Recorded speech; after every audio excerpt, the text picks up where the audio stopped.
It's time for the Tuesday Newsday at CoinMarketCap. As always, I'm your host Andrew, and we have some big news in the wild world of crypto. We have 3 stories to go through today, so be sure to watch till the end. Let's roll. First up, we'll be talking about the leadership team for Twitter's new open and decentralized social media initiative. Then, we'll be hopping over to Latin America to explore what Bitcoin's adoption as legal tender means for El Salvador's local companies. And finally, more woes in regulation battles over crypto exchanges, this time in Spain. So first, let's talk about Twitter's BlueSky initiative. Just to recap what BlueSky actually is, the idea was announced in December 2019 as an effort to build more civil public conversation on all social media platforms through the use of open, decentralized algorithms that anyone could use. To clarify Twitter's involvement, Jack Dorsey specifically mentioned that creating and funding the team was, quote, the only direction we at Twitter Inc. will provide, unquote. To expand upon the initiative, the Twitter CEO is looking to build BlueSky with, quote, open recommendation algorithms which provide healthy conversation, unquote. Essentially, BlueSky would operate as a way to dissuade the promotion of more extreme content around misinformation, conspiracy theories, and violence. Now that we have an understanding of what BlueSky is, we can talk about the August 16th announcement that startup founder and crypto developer Jay Grabber will be leading the initiative, and they're hiring a team to work on the project. Grabber said that they had worked with a small team of, quote, thinkers and builders from the decentralized social ecosystem, unquote, for the past year. The group published a tech-heavy review of the field in January. It is incredibly noble that Twitter is looking to lower the toxicity on its platforms and potentially all other social platforms. However, vitriol, anger, and misinformation have become so synonymous with social media, it feels difficult to separate the two at this point.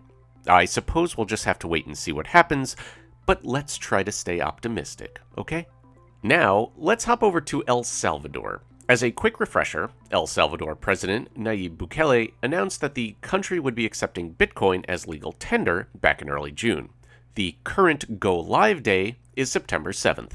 Since then, there have been quite a few hurdles in the process.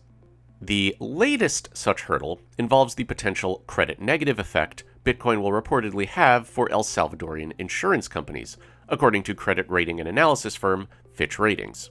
Fitch said that the Bitcoin law would expose the country's insurers to the #1 cryptocurrency's price volatility, which would lead to, quote, higher FX and earnings volatility risk, as well as additional regulatory and operating risk considerations, unquote.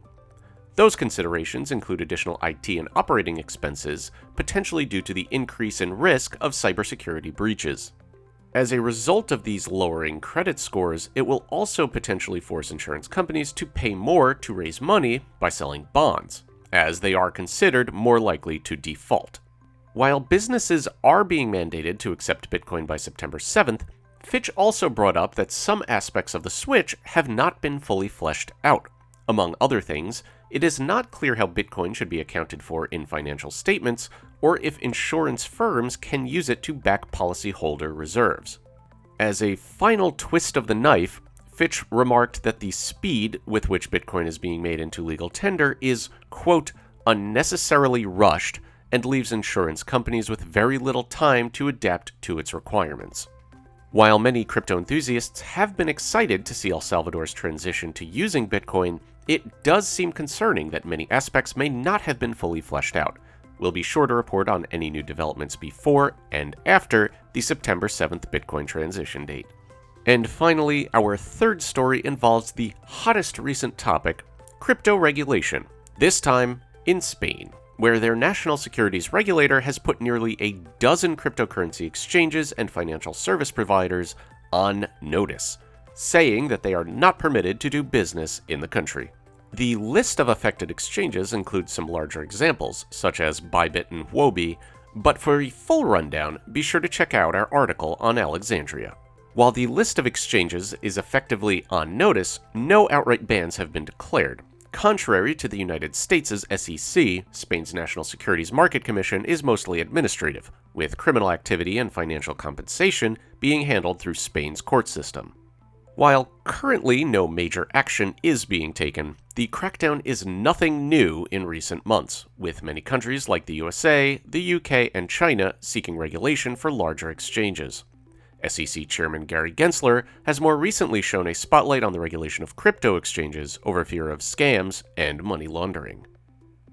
And that about wraps up our news. As always, if you like what we do here, be sure to subscribe to our YouTube channel and click on the bell icon to be notified whenever we release our news videos.